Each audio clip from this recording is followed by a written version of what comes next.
The richest country on earth, sitting on the third largest reserves of natural gas. There are only 250,000 citizens of Qatar, making it home to the world's largest concentration of millionaires. General Jim Jones is a former U.S. National Security Advisor. Qatar has emerged from, under the previous emir, from being a relatively obscure, minor player to a position of preeminence. Doha's skyline is proof of Qatar's ambition. It's big, it's modern, and it's new. 15 years ago, almost none of this was here.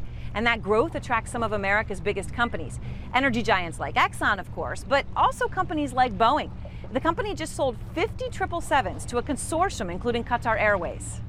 Martin Reardon opened the first FBI office in Doha. He says it isn't just corporate America benefiting from a relationship with Qatar. One of the largest air bases that the U.S. has outside the continent of the United States is here in Doha. It's huge.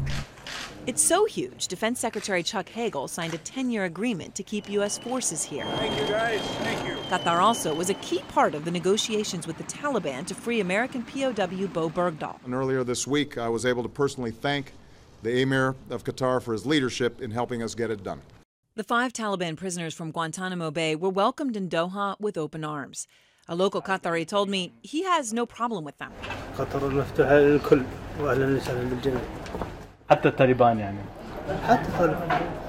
This isn't a surprise. Happy to see you, sir. Thank you. Qatar prides itself on its clout with the U.S. and extremists. This YouTube video is one of several showing fighters in Syria thanking Qatari donors for weapons. The Brothers of Madad al-Sham is the name of a fundraising campaign.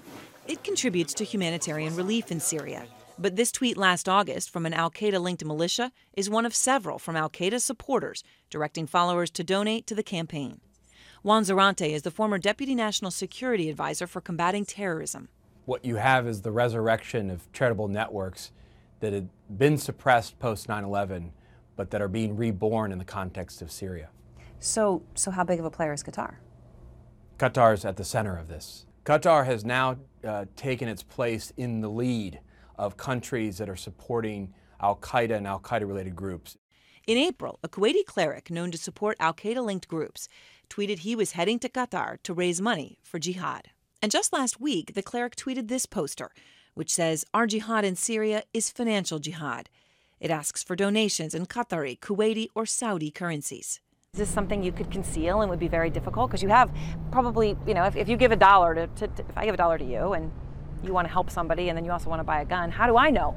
Though that is an issue, and that's an issue worldwide when you're talking money laundering with cash.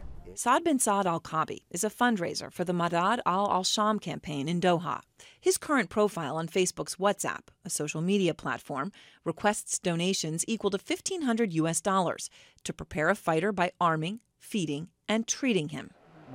We called al-Kabi when we were in Doha. He wouldn't meet with us, but he denied the poster solicited money for weapons. He says that there was no mention of weapons. It's on there right now. بيقول انه حاليا موجوده على الواتساب بس انه يمكن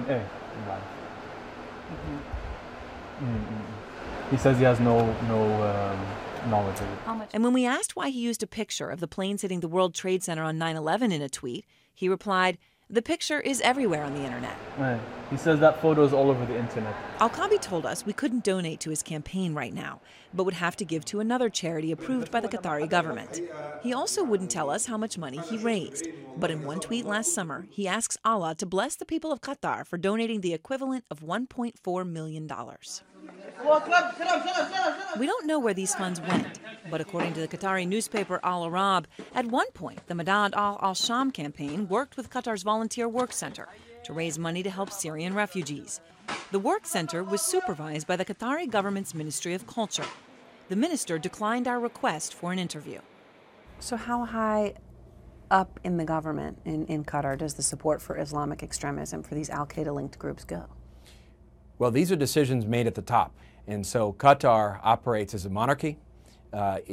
Its officials, its activities follow the orders of the government. And to the extent that there is a policy of supporting extremists in the region, that's a policy that comes from the top. This is the Taliban office in Doha behind me. Now, it just opened last year, and no one responded to our many attempts to reach them, so it may just be a storefront. But the fact is this: Qatar is the only country in the region with a diplomatic Taliban presence. And the emir, the ruler of this country, personally negotiated the release of 5 Taliban prisoners in exchange for American POW Bo Bergdahl.